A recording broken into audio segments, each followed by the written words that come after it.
Pues muy buenas tardes, todavía son tardes, no noches, es el primer miércoles del año y seguimos con nuestro estudio expositivo del libro de Daniel. Lo vuelvo a repetir, ¿qué significa expositivo? Pues que estamos estudiando el libro de Daniel versículo por versículo. Hoy comenzaremos con el capítulo 8, el capítulo 8 que nos habla de una segunda visión que tuvo el profeta Daniel después de la descrita en el capítulo 7. Recordemos que en el capítulo 7 Daniel tuvo una visión, un sueño, y en esta visión o sueño veía 4 bestias. Y decíamos que estas 4 bestias representaban los 4 imperios que le sucederían al imperio babilónico. Vamos a Daniel capítulo 8, versículo 1. Y fíjense lo que dice la Escritura. En el año tercero del reinado del rey Belsasar, me apareció una visión a mí, Daniel, después de aquella que me había aparecido antes. Ahora, aquí nos está hablando que 2 años después, acuérdense que la visión que tuvo en el capítulo 7 fue en el año primero del rey Belsasar.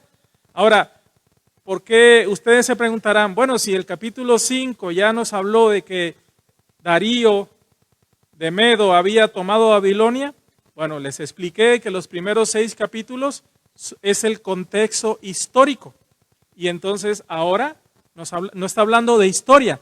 En el capítulo 7, capítulo 8, entonces nos está hablando acerca de profecía. Por eso es la manera de escribir, así lo vemos también en Apocalipsis, como hay paréntesis explicativos para narrarnos un hecho ya sucedido o uno que va a suceder. Eso tenemos que tenerlo en cuenta en la profecía.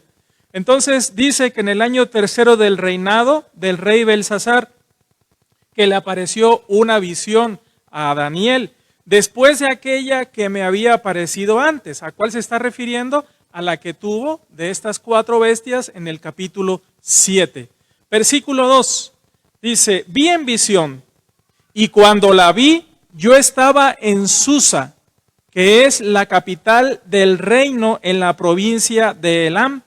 Vi pues en visión estando junto al río Ulai. Este versículo nos sitúa en el contexto histórico. Daniel estaba en Susa y esta ciudad Susa sería más tarde la capital del imperio de Persia y que ahora en nuestros tiempos, es Irán.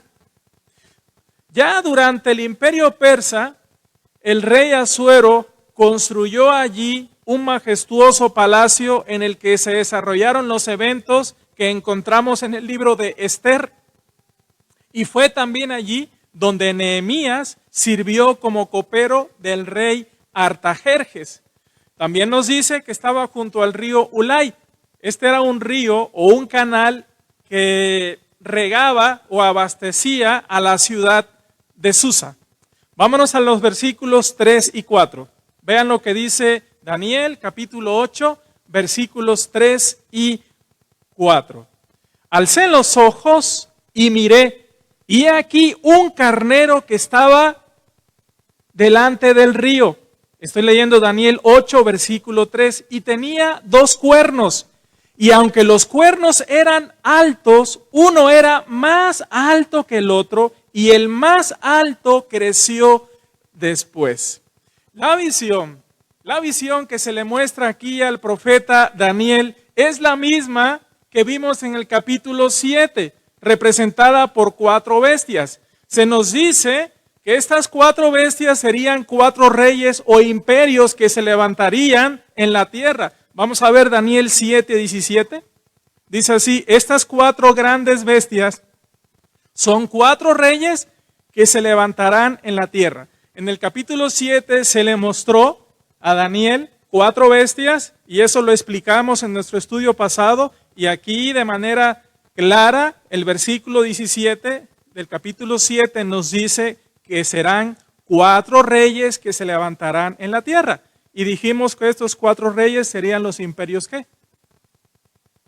¿Sí? Babilónico, medo-persa, griegos y romanos. Serían los 4 imperios. De esto ya hablamos en nuestro estudio pasado. Ahora, se nos muestra la misma visión, pero usando en lugar de bestias, usando un carnero y un macho cabrío. El hecho de que se repita la visión es seguridad de que esto va a suceder. Aquí debemos de recordar algo, como el Señor Jesucristo enseñó por medio de parábolas, y hay muchas, aunque diferentes, enseñan el mismo principio espiritual. Esto es lo que podemos aprender de esto. En el capítulo 7 pudimos ver que se nos habló más ampliamente de cuál bestia, a ver si están despiertos. ¿De cuál bestia se nos habló más ampliamente? ¿Recuerdan? De la cuarta bestia, que es el Imperio Romano. ¿Sí vinieron el miércoles pasado? Okay. Recuerden que Daniel se espantó en gran manera por esta bestia, y decimos que esta cuarta bestia es el Imperio Romano, y entonces se tomó mucho tiempo para describir al Imperio Romano. Lo repito, imperio que todavía dicen que el Imperio Romano terminó en el siglo XI, yo no lo considero así. El Imperio Romano está vivo hoy día, y está vivo por medio de la religión, y ha abarcado prácticamente toda la tierra. Toda la tierra. Pero esto ya lo expliqué el miércoles pasado. Ahora, en este capítulo se nos describe de manera detallada a qué imperio. Pues al imperio griego. En ese capítulo vamos a ver versículos 3 y 4. Otra vez lo leemos. Dice así: alcé los ojos y miré, y he aquí un carnero que estaba delante del río, y tenía, recuerda esto, tenía 2 cuernos. Y aunque los cuernos eran altos, uno era más alto que el otro, y el más alto creció después. ¿A quién se está describiendo aquí? ¿A qué imperio? Recordemos que ya Daniel estaba en qué imperio, viviendo dentro de qué imperio, del imperio babilónico. ¿Cuál era el imperio que le sucedería? El imperio medo-persa. Aquí se nos está describiendo por medio de este carnero al imperio medo-persa.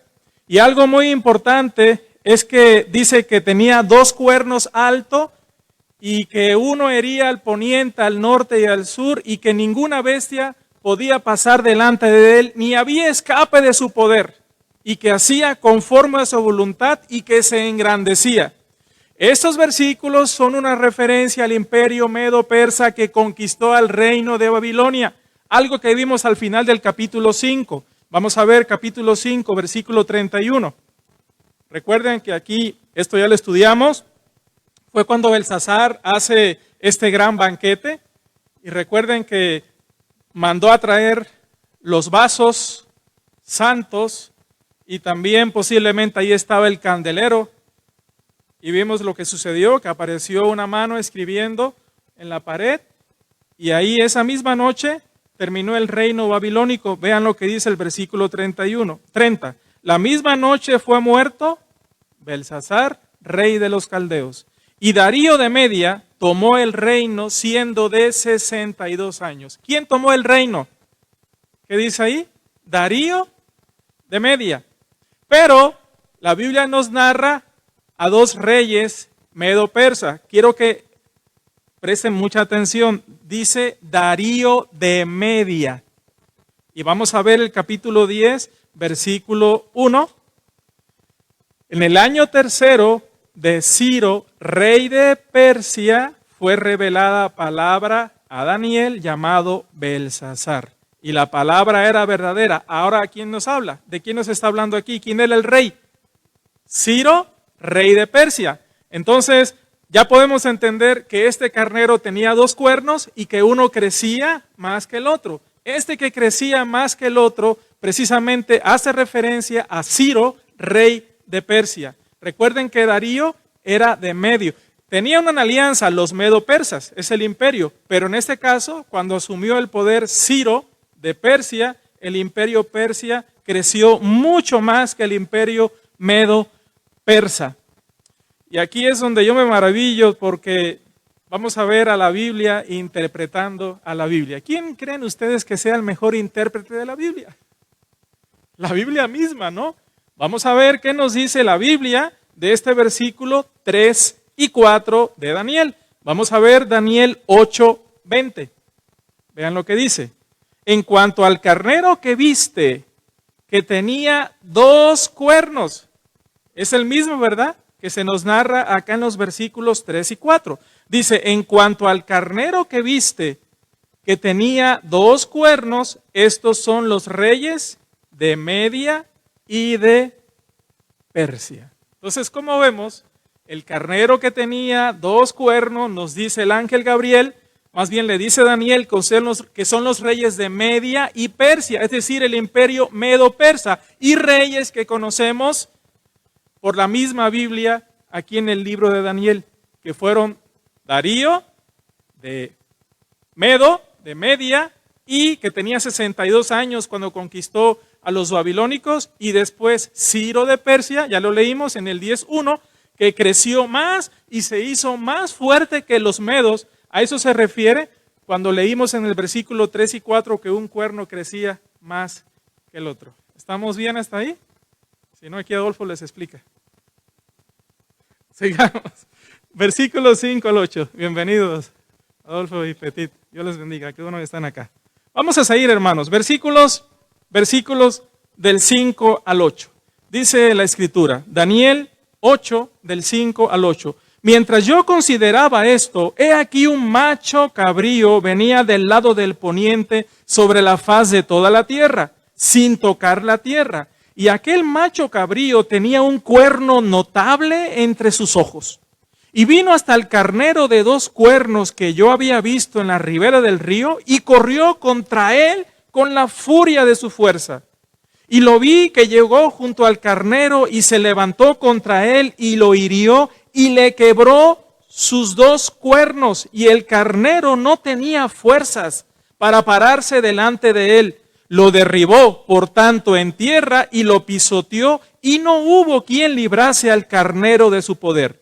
Y el macho cabrío se engrandeció sobremanera, pero estando en su mayor fuerza, aquel gran cuerno fue quebrado, y en su lugar salieron otros 4 cuernos notables hacia los 4 vientos del cielo. Ahora en estos versículos se nos describe a un macho cabrío, que es el imperio griego. Es el imperio griego que más tarde conquistó el imperio medo-persa, y eso sucedió allá por el año 330 y luego primero 331 y luego 335 aproximadamente antes de Cristo. Eso sucedió en 2 batallas, en la batalla de Iso y de manera definitiva en la batalla de Arbela. ¿Y quién cree que comandaba el imperio griego? Alejandro Magno. Alejandro Magno, bajo su liderazgo, tomó el control. La explicación del ángel Gabriel la tenemos precisamente de quién es este macho cabrío en los versículos 21 y 22. Vamos a ver la Biblia interpretando la Biblia. Dice, el macho cabrío, Daniel 8, 21 y 22, el macho cabrío es el rey de Grecia. ¿Ven? El macho cabrío es el rey de Grecia, y el cuerno grande que tenía entre sus ojos es el rey primero. ¿A quién se refiere? ¿Quién es el rey primero? ¿Quién lideraba a los griegos, el ejército? Pues Alejandro Magno. Alejandro Magno, que conquistó muchísimo, prácticamente todo el mundo en su tiempo. Y en cuanto al cuerno que fue quebrado, ¿quién es el cuerno? El rey primero. ¿Quién es el rey primero? Precisamente es Alejandro Magno. Y dice, y en cuanto al cuerno que fue quebrado y sucedieron 4 en su lugar, significa que 4 reinos se levantarán de esta nación, aunque no con la fuerza de él. Hasta ahí nada más. Aquí nos dice que en cuanto al cuerno quebrado y los 4 reyes que sucedieron en su lugar, dice que serían 4 reinos que se levantarían. ¿De qué reino? Del imperio griego. Aquí les recuerdo algo, y esto es histórico. Daniel veía esto y no tenía explicación, por eso se turbó, pero tú y yo ya conocemos la historia, ya esto sucedió. Entonces tú y yo podemos entender el significado de esta profecía. Y podemos, eso se lo recuerdo, Alejandro Magno murió por medio de infecciones. Recordemos que en ese entonces no había medicina. La penicilina se vino a descubrir acá en los años 1800, ¿no? 1700, 1800 creo. ¿Se acuerdan quién inventó la penicilina? ¿Eh? Fleming. Ok, bueno. ¿Eh? Pasteur. Bueno, ok. Después estudiamos esto. Pero bueno, en el tiempo de Alejandro Magno no había penicilina, no había antibióticos y murió de infecciones, prácticamente tenía 32 años. Y entonces, a lo que viene diciendo la Escritura, le sucedieron en su imperio sus 4 generales, aunque dice la Escritura que no con la fuerza que tuvo Alejandro Magno. Y como lo mencioné en el estudio pasado, estos 4 generales fueron Ptolomeo, quien recibió Egipto y otras partes de Asia Menor, Casandro, que recibió el territorio de Macedonia y Grecia, y Lisímaco, que recibió Tracia y otras partes de Asia Menor, Bitinia Occidental, Frigia, Misia y Lidia, y Seleuco, que recibió el resto del imperio alejandrino, que esto incluía Siria, Israel y Mesopotamia. Esto es lo que significan estos versículos. ¿Estamos bien? Bueno, versículos del 9 al 12. Daniel 8, del 9 al 12. Dice, de uno de ellos salió un cuerno pequeño que creció mucho al sur y al oriente y hacia la tierra gloriosa. Y se engrandeció hasta el ejército del cielo, y parte del ejército de las estrellas se echó por tierra y las pisoteó, aunque se engrandeció contra el príncipe de los ejércitos, y por él fue quitado el continuo sacrificio, y el lugar de su santuario fue echado, por tierra. A causa de la prevaricación, le fue entregado el ejército junto con el continuo sacrificio y echó por tierra la verdad e hizo cuanto quiso y prosperó. Nos dicen esos versículos que de estos cuatro cuernos salió un cuerno pequeño. ¿Quiénes son estos 4 cuernos? Ya dijimos que son los 4 generales en los cuales se repartió todo el imperio griego bajo Alejandro Magno. Y dice que de estos 4 salió un cuerno que creció mucho hacia el sur, hacia el oriente y hacia la tierra gloriosa. Entonces, si tú recuerdas qué general le tocó esa porción de tierra, ¿te acuerdas? ¿Qué general? Dije que fue Seleuco, quien recibió precisamente parte de Siria, Israel y Mesopotamia. Entonces, de Seleuco salió precisamente este cuerno pequeño. Ahora, esta profecía, debemos de recordar algunas cosas. Esta profecía es ¿para quién? Es para el pueblo de Israel. En contexto se nos está hablando de manera particular de lo que sucedería en el imperio griego. Así como nos habló en el capítulo 7 de lo que sucedería con el imperio romano. No podemos confundir las dos interpretaciones, porque acá se nos habló del imperio romano y acá se nos está hablando del imperio griego. ¿Sí? Esto debemos tenerlo muy en cuenta.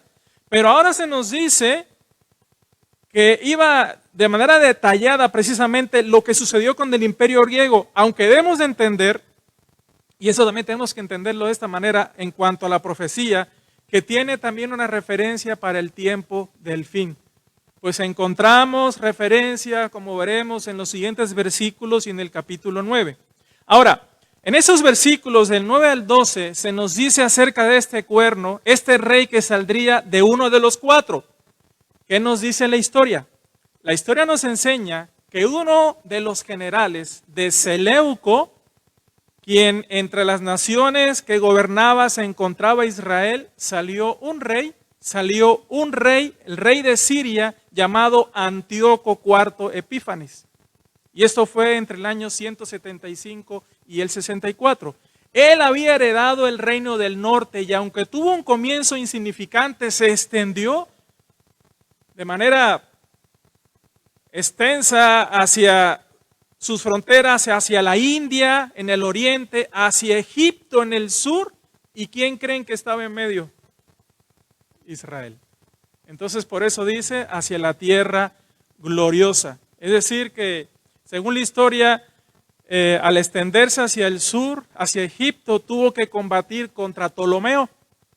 Ptolomeo, que era descendiente de otro de los generales de Alejandro Magno. Y esto causó muchos problemas al pueblo judío, ya que ellos estaban en medio. Y a esto se refiere cuando dice que creció hacia la tierra gloriosa.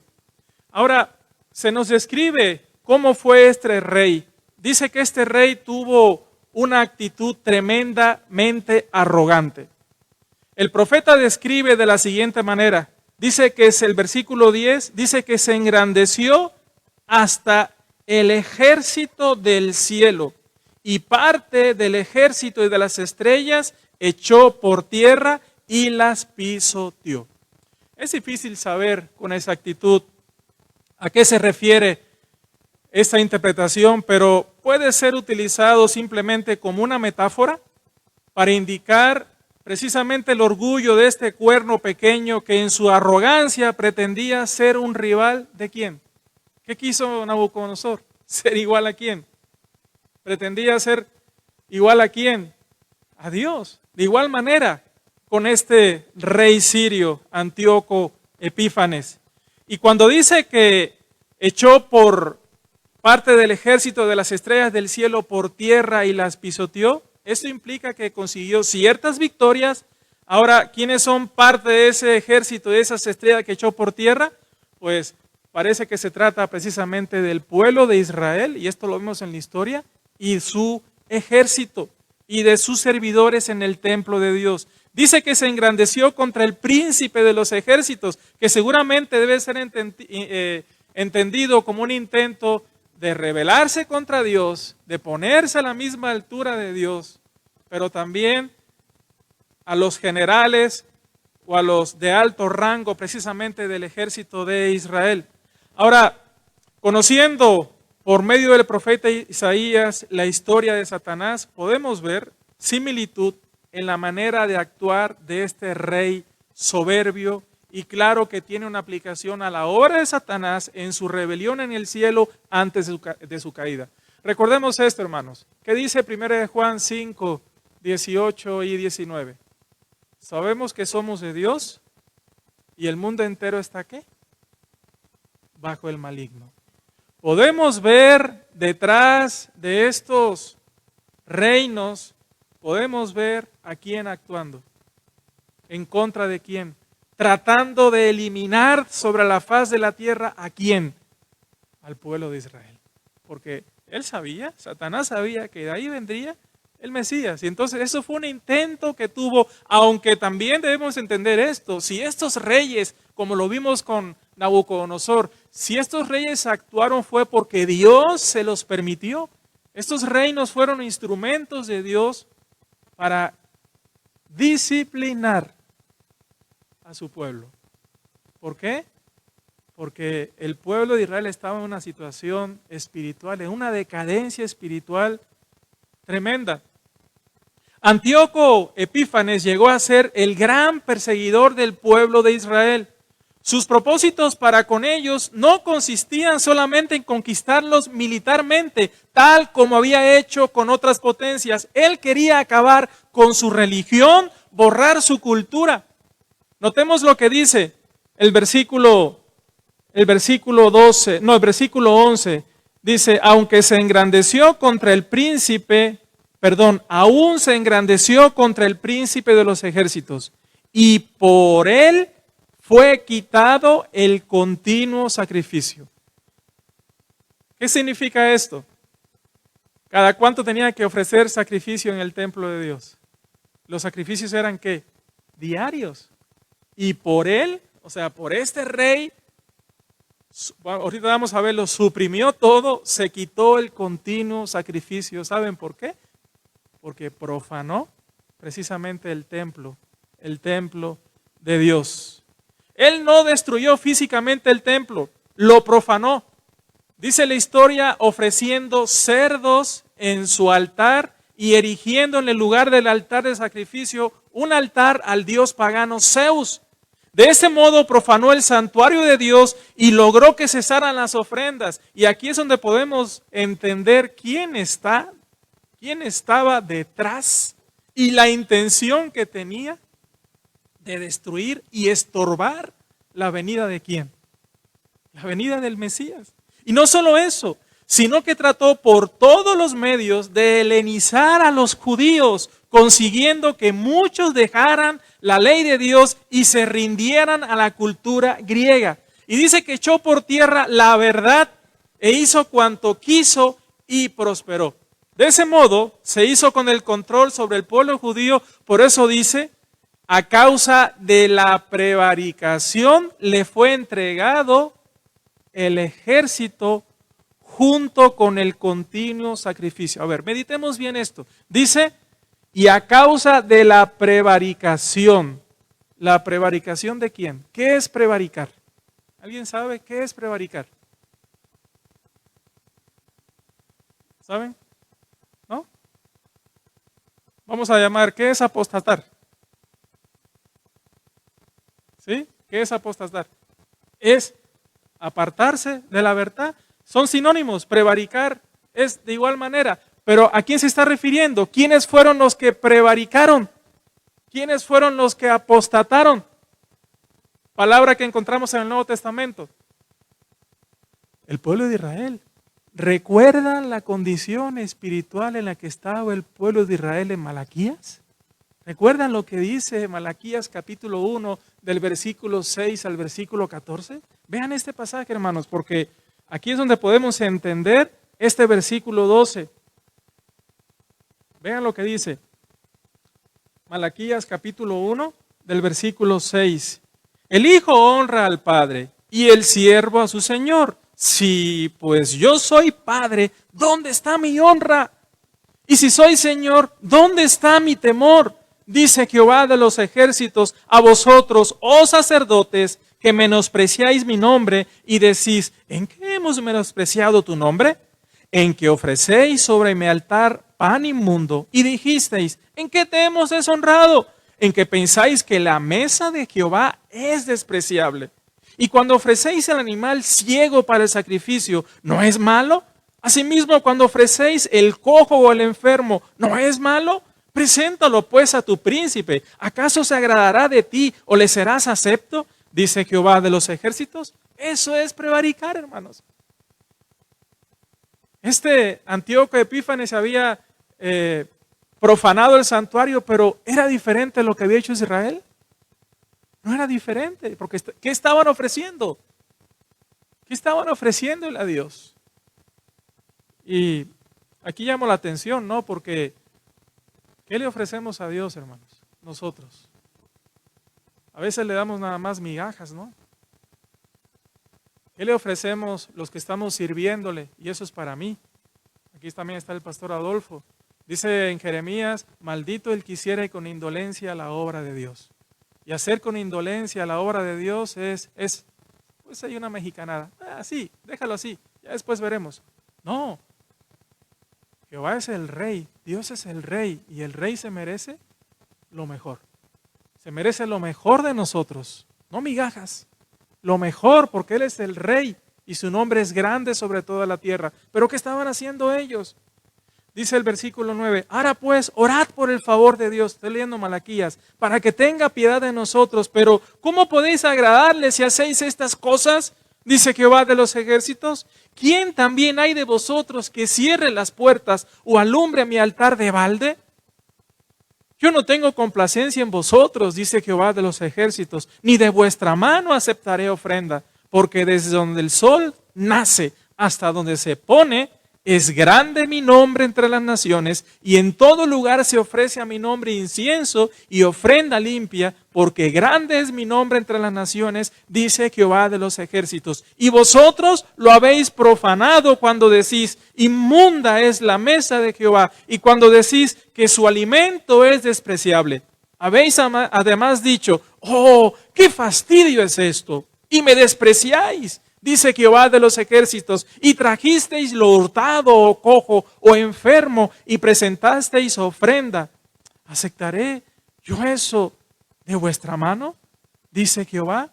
Maldito el que engaña, el que teniendo mucho en su rebaño promete y sacrifique a Jehová lo dañado, porque yo soy gran rey, dice Jehová de los ejércitos, y mi nombre es temible entre las naciones. En esa decadencia espiritual estaba el pueblo de Israel. Por eso Dios usó a este rey, Dios usó a estos reinos. Acuérdense que en el marco histórico, ¿dónde podemos situar aquí a Antíoco Epífanes?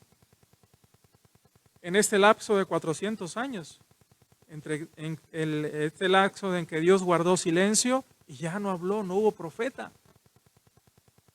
Ya no hubo profeta.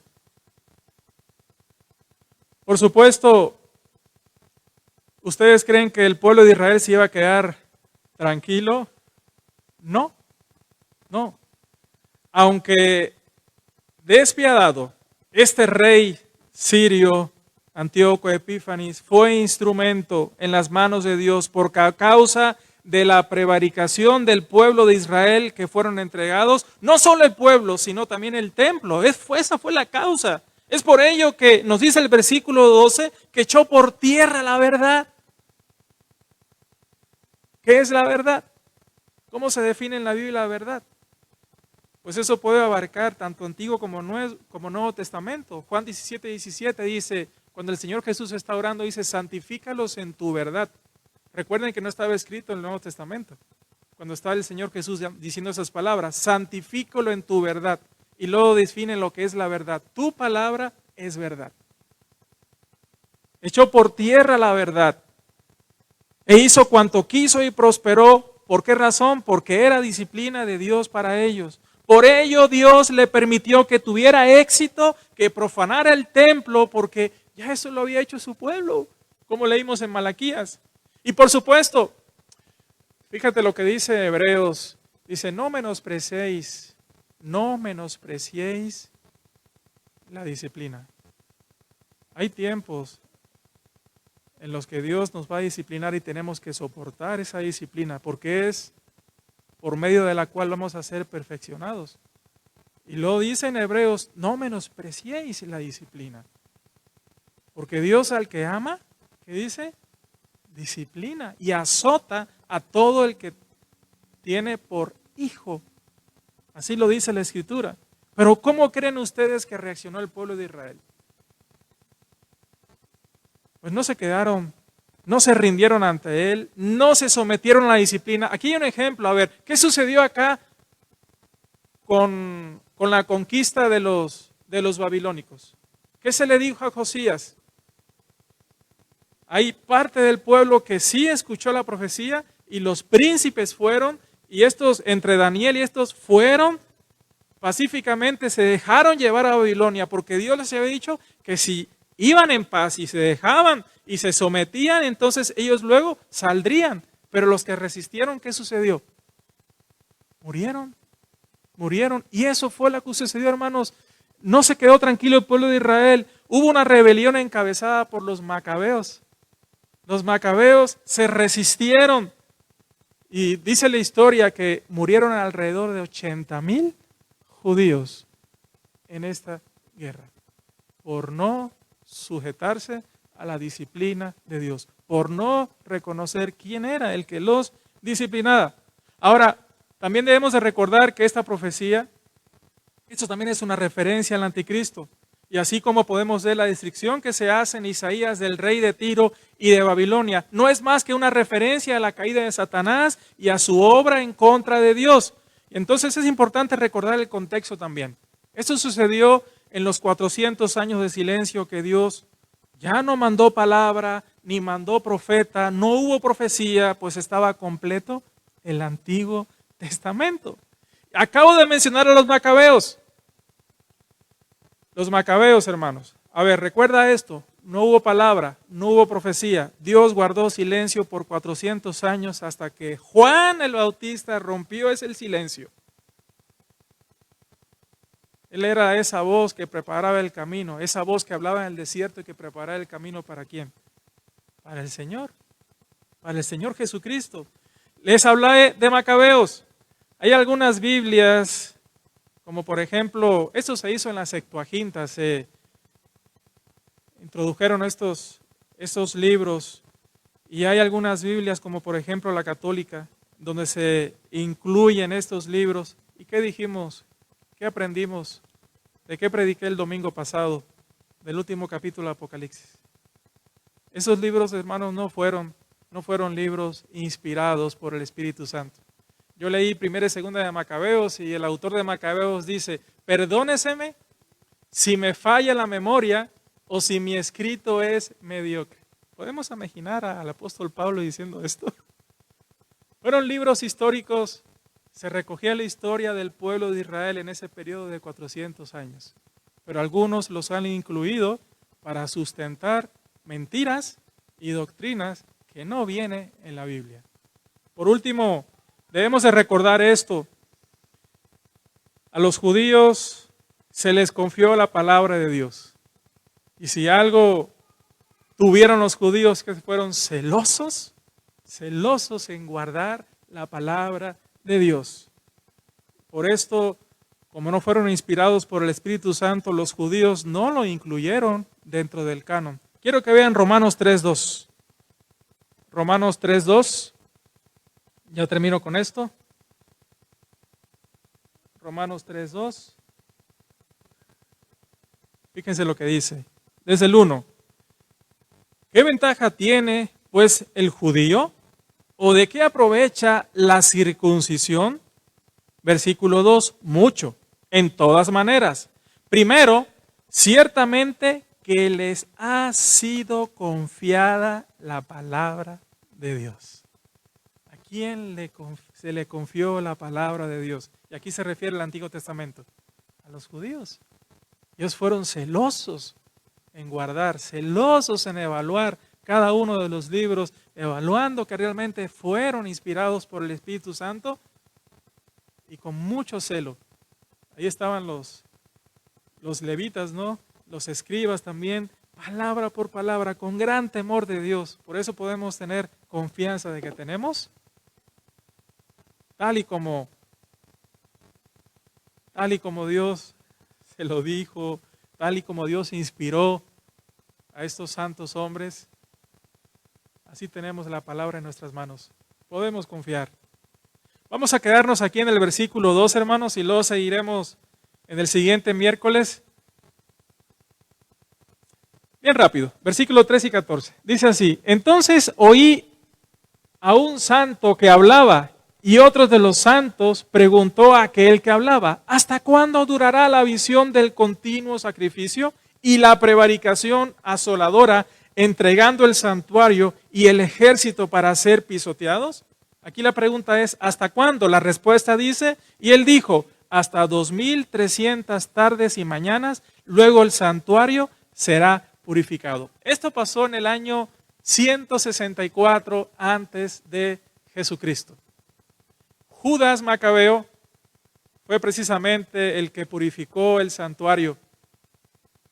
Y esto precisamente se cumple, este periodo de años que son alrededor estos 2300 tardes y mañanas, son más o menos 3 años y un poquito. Pero no es una referencia a la 70ª semana de Daniel, sino al tiempo muy preciso en el que el imperio griego bajo todos estos generales y este rey sirio que pertenecía a este imperio también, profanó el santuario, pero todo fue por la prevaricación del pueblo de Israel. Era disciplina de Dios para ellos.